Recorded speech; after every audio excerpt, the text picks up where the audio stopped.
Today we're here in the village of Chawton in Hampshire, England, and we're at what Jane Austen called the Great House.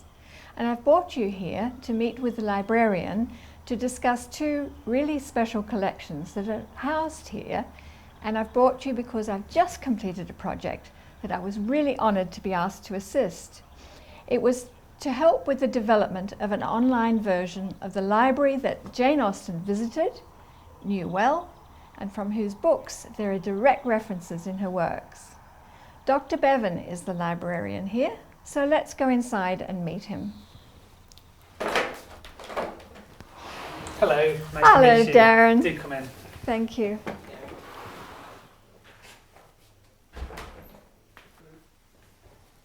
Okay, would you like to come through to the Great Hall? Thank you. Wow. Hello and welcome. Well, welcome to the Great Hall. In fact, it was only called the Great Hall from the 19th century. Before that, it was simply the drawing room here. But as you can see, it is a lovely space. Quite a drawing room. It is a lovely space, isn't it? And parts of this date from the late 16th century, which you can see on the fireplace. On the back plate on the fireplace, that's right, yes. And this is the first place that the public would come when they see this house. So it's quite a great introduction to Chawton House. And we have some of the paintings here by some of our female writers. Yeah, George Sand, that's right, and perhaps the most famous one, May Robinson over there. There's so much that people can see when they come here. Can I look? Yes, of course you can. Do have a look in there. And, you can see the secret passageway that would go through to the servant quarters. It's a cutaway, isn't it? That's right.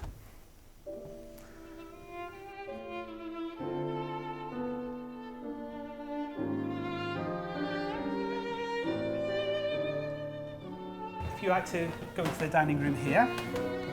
Oh, wow. Isn't this grand? It's a lovely place, isn't it? Lovely room, yes.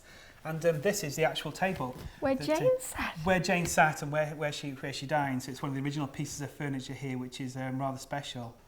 So this is a portrait here of Edward Knight in all his finery, depicting his travels through Europe when he was doing his grand tour. And in fact, you can see one of his actual suits there from when he was an adolescent as well. And also in the display cabinet, which is rather special, is actually his own handwriting here. So this is his own. See if I can recognise any of it. See if you recognise it from your work here. That's Yeah. right. So it's basically reports on his travels that he did from Gomersham Park through France to Neuchâtel in Switzerland.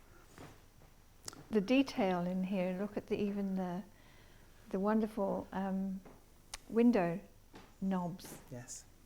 So artistic, isn't it? Very much so.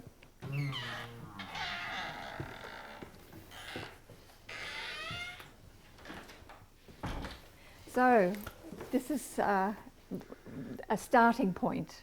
Yes. What we have here basically is our collection of women writers in this room here. So books are both fact and fiction, so plays, poetry, novels, but also books on history, education, travel, cookery, all sorts of books here we have in our collection. And what was the period that this whole collection covers? 1600? That's a good question. From the 17th century, that's right up until we say 1830. And we have two collections here. So we have a collection of women writers, which you can see here, and also books that belong to the Knight family. And I guess we'll be exploring these ideas a bit later on. Yes. Go down to mission control. Okay. So I've collected a few items here. Would you like to see what I have?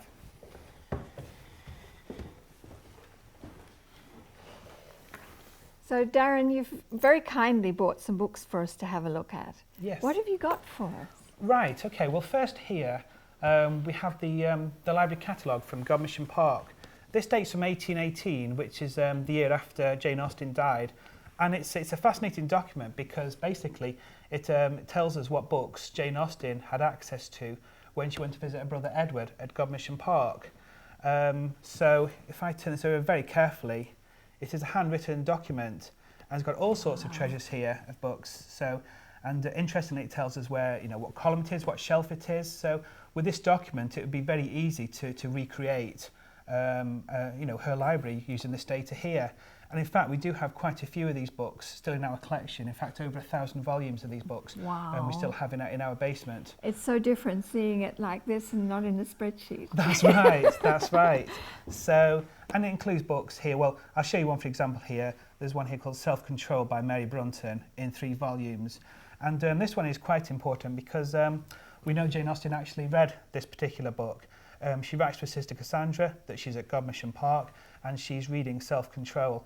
And in fact, we do have Self-Control here on the table as well. Wow. So if I very carefully close this up and bring forward Self-Control, we put them in these. We've had volunteers, book conservation volunteers, who very kindly created these boxes to house these books because they are so fragile. So if I move that over there, put this book here, we have here an actual book that Jane Austen had, and read. She wasn't very favourable in her comments on it, quite scathing in fact, but it is just lovely to have actual books here that she would have consulted in the collection. Very carefully. Well, what we've done is, as you know, we've both washed our hands and got clean hands here, and that's important. And people might ask why we're not using gloves, and the general thinking at the moment is that we don't have gloves. They can cause tears and torn pages when you turn items, and it's not necessarily that the gloves will be clean. They could be dirty gloves as well. So, and the idea is that researchers can come here and consult these books. Well, that's one of the wonderful things about this house, isn't it? That you have so many people who do come here and do research. Of course, we have Jane Austen in the collection here. So I'm going to bring out a copy of Emma here.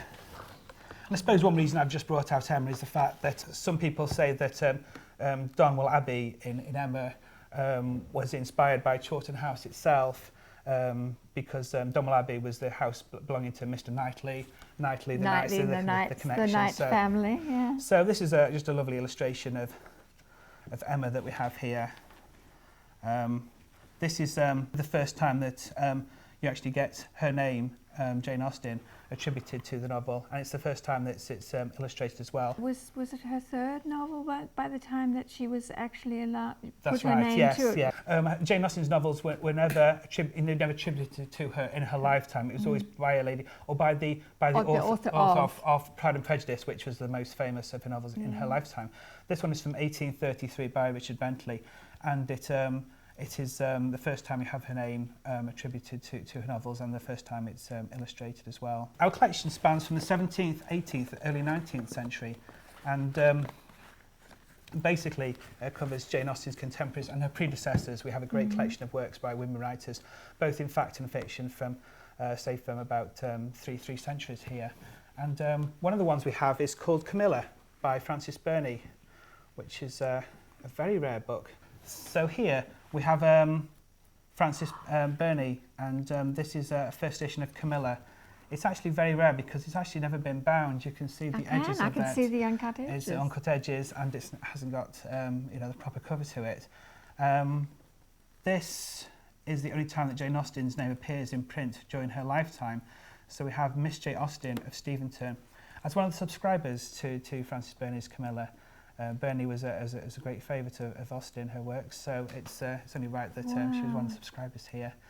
And this is what we try and emphasise, is that a lot of our books here are kind of the books that Jane Austen would have read or would have loved, what we have in our collection here. So, and it is, and all these books are catalogued, so people can go to our website and see exactly what we have here. And so if they're doing any particular subject or theme, they can look and see if you have the references that might be helpful to that. Exactly, that's right. And then they can just book an appointment and come here and study any of these books that we have in our collection. And thank you, I'm allowed to do that too. You are. Well, the library is open to anyone, so yes. Anyone with a genuine interest in the collection. Of course, we are open to the public as a visitor attraction. If people want to come and explore the place, they can do. But also, people with a genuine interest in the books, the collection, can book an appointment and come and research. Well, I found the hardest thing about the work that I was doing was not reading the books. Yes, I do find that. It was such temptation. I do find that myself, that sometimes, you just want to lock yourself away for half a day downstairs and just to immerse yourself, I do take some of the modern books back home with me so I can read those, but the rare books obviously all stay here. Yes, and, indeed. right. This room is by no means the extent of the collection. We have a lot more books down in the basement. So this is where I worked, and we use these to look after the books so that their spines don't get damaged, and if you need to hold them open, you have these special beads to hold them open so that they stay at the page. I think they're lead. My skin diving records seem to indicate that that must be lead. And so this is where I worked with the books, and I was photographing the spines and other aspects of them that were revealing of the provenance that the books had.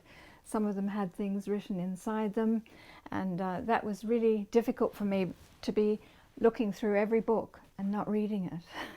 It was some kind of exquisite torture, actually, but it was such an honor to be handling these books.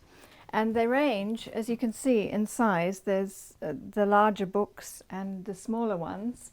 And then over here, I'll show you some of the variety that we had. And when you're working, you have books that are quite sizable, like this one here. And then you have these tiny little books that you have to look inside to make sure that there's nothing written within, and still protect the book. So it's a very careful operation, and it was really a delight to be accessing such a wealth of information on so many subjects, and to know in many cases the family have written inside.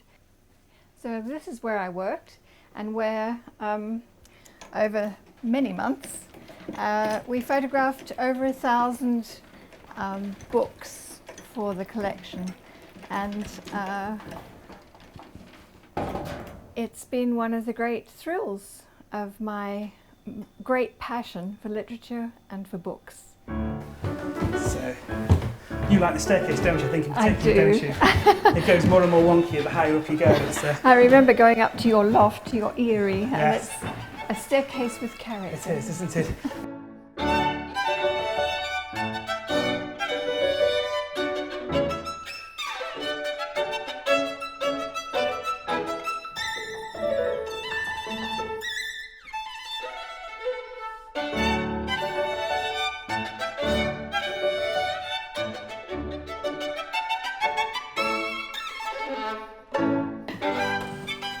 So here we are in the oak room, and perhaps one of the most pleasant features of this room is the landscape, is what you can see it's outside of here through the windows. Wonderful. Look, the great drive You can there. see the driveway down there, and you can see the estate here. And then there's also the grounds here, the wilderness, and the walled garden at the back. So there's lots to explore in the grounds as well here. Yeah. And I'm sure, Darren, that she sat here. It's I'm nice sure. to think that Jane Austen may have sat there in that little alcove and seeing down the driveway who was coming up and down the driveway and all the activities that were going on in Chawton.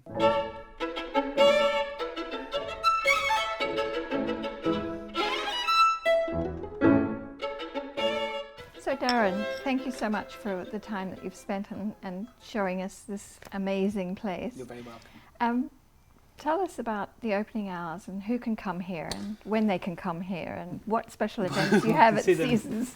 Right, well firstly, we are open to the public for most of the year. It's open 7 days a week, this place, and in the afternoons, so anyone can just turn up and explore the place. And I know from having been here the diversity of interest that researchers have when they come here, and you also do book launches, don't you? Which is a great opportunity because you've got you're very active social media. We have a variety of programme of events throughout the year to encourage people to come and... When I first came to live in the area, and I of course went to Jane Austen's house, but I had no idea at the time that I first visited that this was here. Well, we certainly would encourage anyone to go to Jane Austen's House Museum. It's a fascinating place and it's certainly worth a visit. But hopefully on the same day, perhaps then, or similar time, they can actually come here and visit us as well, because I think the two complement each other. Obviously Jane Austen's House Museum is all about her. This hopefully broadens it a little bit in terms of talking about her brother and the great house that he owned, and also the other women writers that were around at the time. Our exhibition this year is on the Gothic, so we're focused on other writers like Mary Shelley and Anne Radcliffe, etc. So hopefully we think the two places do complement each other. And the kitchen and the tea room that's located there in that wonderful kitchen that's just full of character, with its amazing tables, with its sinking, is also a place that people can just come and regularly to That's visit. right, to Jane And that's where we're headed. So thank you very much for excellent. all of the time that you've given to this interviews today. That's right. And thank you very much for the opportunity to have done the project in the first place. You're very welcome. And on a day like this, it's just the perfect place to be. Not only the house, but also the gorgeous gardens, which you can see out there as well. There's so much to explore here. Indeed. Okay. Thanks, Darren. You're very welcome.